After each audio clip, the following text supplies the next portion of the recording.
Chers amis, nous allons étudier la paracha de Pécoudé. La paracha de Pécoudé est la dernière sidra du livre de Shemot. Cette sidra commence par les mots Hélé Pécoudé, voici les contes, et va nous narrer les contes au détail près de tous les éléments, la valeur donc, le détail des valeurs utilisées pour construire le Mishkan et tous les matériaux utilisés pour construire le Mishkan. Incontestablement, la sidra de Pécoudé se trouve liée à la sidra précédente qui est celle de Vayakel. En général, les deux sidrotes, Vayakel et Pécoudé, sont lues en même temps. Cette année, elles seront séparées, Vayakel samedi dernier, Pécoudé Shabbat qui vient, car nous sommes dans une année dite embolismique, c'est-à-dire une année où on ajoute un mois supplémentaire, le mois de Véhadar ou Adar Sheni. Par conséquent, effectivement, il y a plus de Shabbatot, si on peut dire, dans l'année, et les deux sidrotes vont être séparées. Néanmoins, elles se suivent et sont irrémédiablement liées, car le thème de ces deux sidrotes est le même. Il s'agit du Mishkan, du sanctuaire dans le désert, ce temple portatif que l'on montait et que l'on démontait à chaque étape. Ce sanctuaire, on en décrit la construction dans la sidra de Vayakel et on va en détailler l'ensemble des matériaux et leurs valeurs dans la sidra de Pécoudé. Vayakel Pécoudé forment quasiment un bloc sur un thème qui est unique. Pas tout à fait, puisque dans le Dibru de la sidra de Vayakel, on a quelques versets consacrés au respect du Shabbat, et Rachid nous explique, si ces versets sont présents, c'est que effectivement, il y a nécessité d'arrêter la construction du Mishkan lorsqu'arrive le Shabbat, comme si le sanctuaire dans l'espace que constitue le Mishkan doit s'arrêter, céder le pas au sanctuaire dans le temps que constitue le Shabbat. Et c'est heureux ainsi, car si le sanctuaire dans l'espace va être détruit, pris aux enfants d'Israël à deux reprises, par les Babyloniens en moins 586 et par les Romains en l'an 70, et ne sera jamais reconstruit jusqu'à présent, jusqu'à aujourd'hui, le temple de Jérusalem n'est pas reconstruit, le sanctuaire dans l'espace, lui, va être présent, éternel, pérenne, et accompagner les Juifs durant tout leur exil. En d'autres termes, ce n'est pas les Juifs qui ont gardé le Shabbat, mais c'est le Shabbat qui a gardé les Juifs. Comprenons, des Juifs qui se maintiennent, qui vivent le Shabbat, quelle que soit leur situation, en exil, malgré les difficultés, eh bien, conservent, gardent jalousement leur identité juive. L'expérience du Shabbat, que l'on vit, qui est une véritable rupture avec la semaine, une sanctuarisation dans le temps, eh bien, permet de garder notre identité juive par des activités, la synagogue, les rencontres familiales, les repas de Shabbat, tout cela forge, renforce notre identité juive. Le sanctuaire dans le temps a été le garant, le gardien du peuple d'Israël. Mais revenons à la construction du Mishkan. Une question se pose. Nous l'avions déjà évoqué d'ailleurs lors des cours précédents. Comment se fait-il que seulement, on le dit, donc on explique sa construction à la paracha Vayakel et Pécoudé, pourquoi le fait-on encore à nouveau alors que on l'a déjà décrit dans une autre sidra que nous avons lue il y a quelques semaines, la sidra de Teruma, qui se situe avant la faute du veau d'or. Réponse de nos maîtres.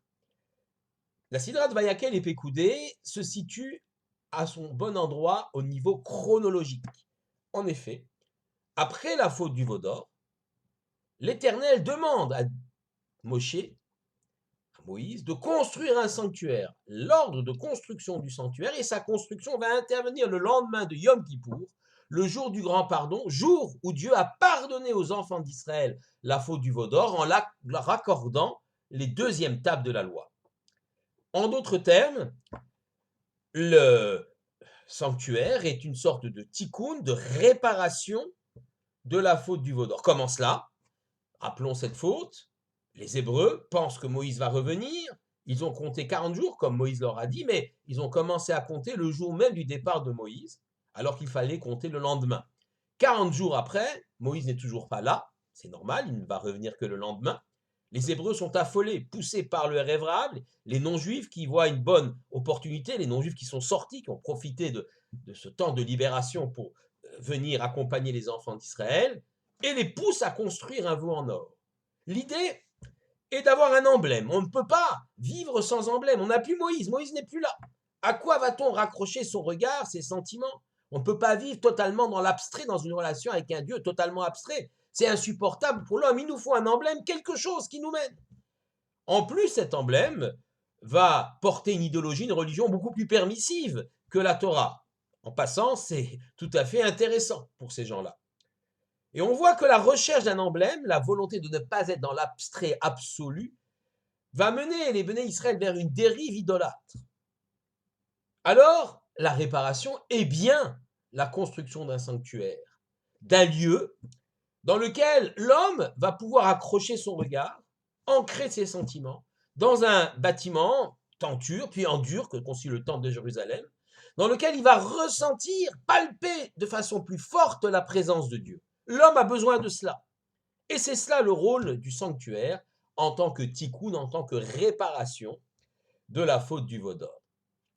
Mais on peut toujours se poser la question, alors pourquoi avoir déjà décrit l'histoire du Mishkan avant la faute du veau d'or, puisque on va le faire tout de suite après dans l'endroit chronologique où le sanctuaire va être construit. Réponse, l'Éternel est Magdim Refoua la Maka, il fait précéder le remède avant le coup, avant la maladie. Le remède, c'est le sanctuaire. On en parle déjà, on le décrit déjà avant même que ne soit donc décrit la faute du veau d'or. Je voudrais vous livrer un autre commentaire très intéressant, celui d'un rave qui s'appelle le Shem Mishmuel. Le Shem Mishmuel est un ouvrage écrit par Rav Shmuel Bornstein, qui est le deuxième rebbe de la dynastie des Sochachover, qui a vécu de 1900, début du XXe siècle. Il a vécu à Lodz en particulier, et ses dates, c'est donc de 1855 à 1926. Et le Shem Mishmuel, donc le rebbe de Sochachov, et ensuite de Lodz, donc en Pologne, le Shem Mishmuel, Rabbi Shmuel Bornstein, nous explique. Dans la première sidra, celle de Toruma, on nous parle de Kol ish asher yidveinu libo, tout homme dont le cœur portera à offrir quelque chose au Mishkan, à contribuer à sa construction, le fera. Et dit le Shem Mishmuel là-bas, dans la sidra de Toruma, on est avant la faute du veau d'or, donc le Mishkan n'est que présenté en potentiel, mais le potentiel, c'est que chaque homme, chaque juif, peut être capable individuellement de construire un Mishkan à lui tout seul. Alors non, peut-être pas physiquement, mais il a cette capacité spirituelle d'investir tout son être pour s'approcher d'Hachem. Seul. Car il en est assez fort. Il a cette capacité extraordinaire. Vient la faute du veau d'or et l'homme chute. Alors, les Hébreux vont être capables de construire ce sanctuaire, de s'approcher de Dieu, mais uniquement à titre collectif. Et c'est pourquoi le titre de la Sidra est Vayakel. Il a rassemblé. Ce n'est que dans le rassemblement que les Juifs sont capables de s'approcher de l'Éternel. D'où effectivement la différence entre le sanctuaire décrit avant la faute du veau d'or et celui décrit et construit après la faute du veau d'or. Il n'y a que dans la dimension collective que chaque Juif peut pouvoir approcher l'Éternel. Elle seule est une sorte de planche de salut pour pouvoir s'approcher de l'Éternel. D'ailleurs, Shabbat dernier, c'était Shabbat Shkali, mais on donne un demi-shekel justement pour faire comprendre que l'homme seul n'y arrivera pas. Il faut un autre homme, un demi-shekel plus un demi-shekel arrive à un shekel. On donc met en avant l'importance de la dimension collective des choses. Mais là, attention, il y a un risque. Et je voudrais citer l'enseignement d'un Rav que j'apprécie personnellement beaucoup, qui est le Rav Shlomo Yosef Zevin, qui est un rabbin disparu en 1980 en Eretz Israël, le Rav Shmuel Yosef Zevin, pardon, explique la chose suivante. Je m'excuse, c'est donc pas Shmuel, mais Shlomo Yosef Zevin explique la chose suivante. Pour lui, effectivement, la dimension collective est indispensable et incontournable dans le rassemblement et la construction du sanctuaire, c'est-à-dire d'un lieu où on va s'approcher de l'éternel. On va ressentir la sainteté et la kedusha. Ceci dit, il faut faire extrêmement attention à ce que la collectivité n'écrase pas l'individu. Et c'est pourquoi arrive tout de suite après la paracha de Vayakel, la paracha de Pekoudé. Pekoudé, c'est le détail. C'est chaque élément qui est important. Un compte détaillé, mais ça peut également s'appliquer aux individus.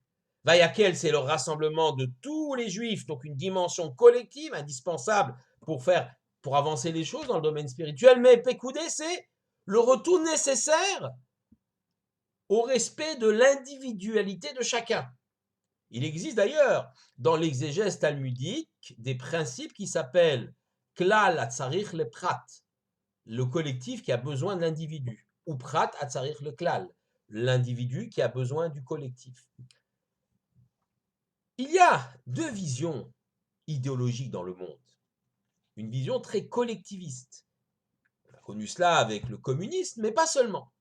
Des idéologies qui vont privilégier la nation, la toute-puissance du collectif et de la nation.